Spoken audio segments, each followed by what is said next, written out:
Assalamualaikum warahmatullahi wabarakatuh.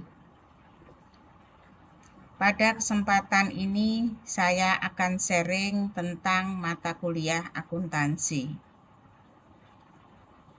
Materi ini dikhususkan untuk pembelajaran bagi mahasiswa program studi manajemen pemasaran bagi warga negara berkebutuhan khusus di Politeknik Negeri Jakarta yang duduk pada semester 4. Pembelajaran akuntansi yang saya sampaikan sebatas pembelajaran bagaimana melakukan penyusunan laporan neraca saldo dan laporan laba rugi secara sederhana. Perkuliahan ini diharapkan bisa sebagai bekal bagi mereka dalam membuat laporan jika nantinya memiliki usaha sendiri, atau setidaknya bisa digunakan sebagai dasar pengetahuan dalam meningkatkan pembelajaran atau pemahaman tentang akuntansi selanjutnya.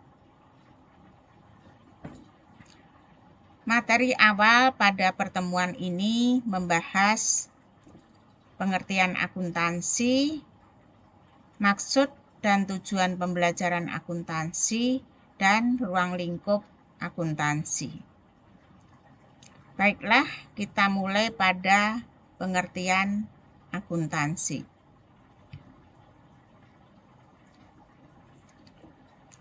Dalam tulisan yang disajikan oleh Adi Kurnianto pada media internet,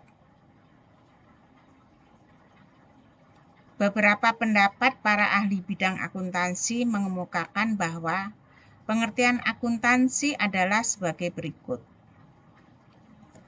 Pengertian akuntansi menurut Warren dan kawan-kawan menjelaskan bahwa secara umum akuntansi dapat didefinisikan sebagai sistem informasi yang menghasilkan laporan kepada pihak-pihak yang berkepentingan mengenai aktivitas ekonomi dan kondisi perusahaan. Pengertian akuntansi menurut Charles T. Honren dan Walter T. Harrison menyatakan bahwa akuntansi adalah sistem informasi yang mengukur aktivitas bisnis, memproses data menjadi laporan, dan mengkomunikasikan hasilnya kepada para pengambil keputusan.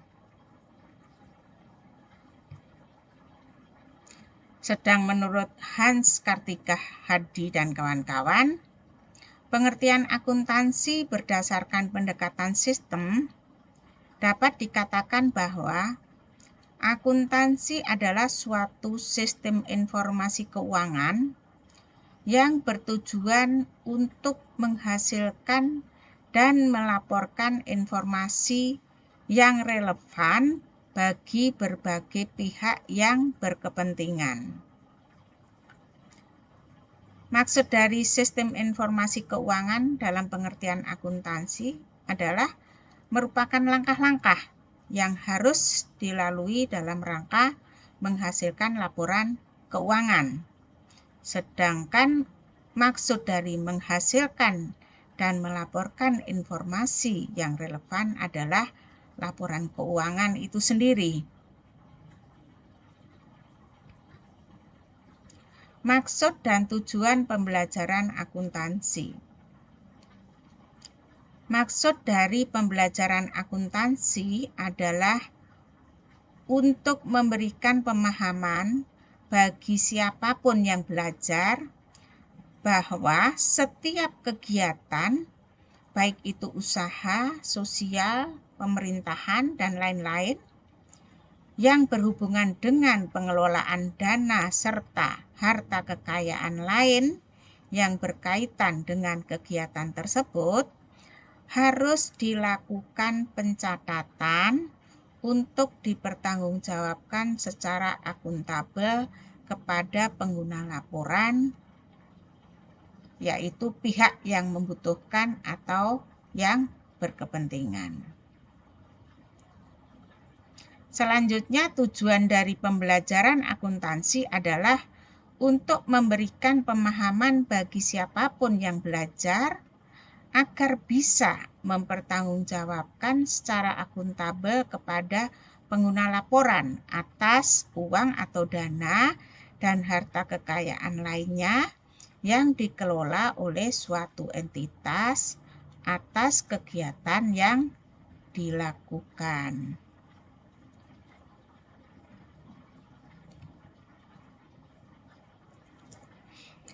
Secara teori dan praktek, akuntansi dibedakan menjadi 2 sektor, yaitu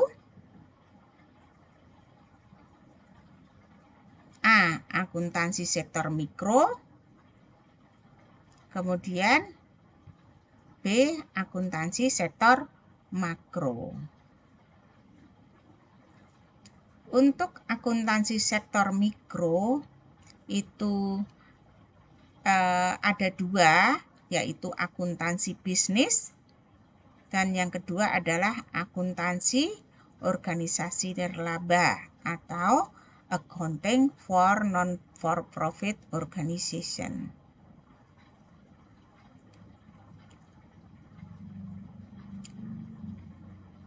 Akuntansi bisnis sendiri terdiri dari akuntansi keuangan atau financial accounting, ada lagi akuntansi manajemen atau manajemen accounting, selanjutnya akuntansi pajak atau tax accounting, dan akuntansi biaya atau cost accounting. Nah, untuk akuntansi keuangan atau financial accounting itu bertujuan menghasilkan informasi keuangan suatu entitas, yaitu untuk pengambilan keputusan ekonomi, pemahaman tentang posisi atau keadaan keuangan suatu unit usaha, dan pemahaman tentang kinerja dan arus kas. Nah, nanti mahasiswa manajemen pemasaran program studi MPWNBK akan belajar pada akuntansi keuangan khusus untuk pemahaman tentang posisi atau keadaan keuangan suatu unit usaha.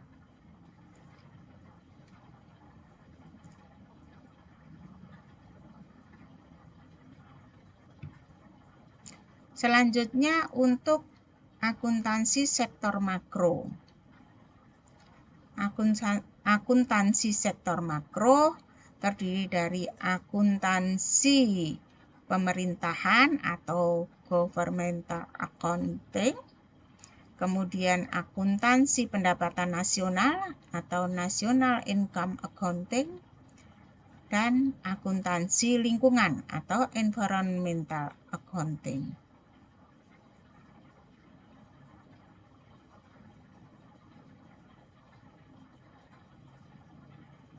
Begitulah pembelajaran yang saya sampaikan, memahami pengertian akuntansi, maksud dan tujuan pembelajaran akuntansi, dan ruang lingkup akuntansi. Selanjutnya untuk pertemuan berikutnya akan saya sampaikan materi tentang garis besar siklus pembelajaran akuntansi dan rumus atau persamaan dasar akuntansi. Sebelum pembelajaran dimulai, akan kita ulas lagi materi hari ini dan diskusi secukupnya. Saya akhiri pertemuan ini. Wassalamualaikum warahmatullahi wabarakatuh.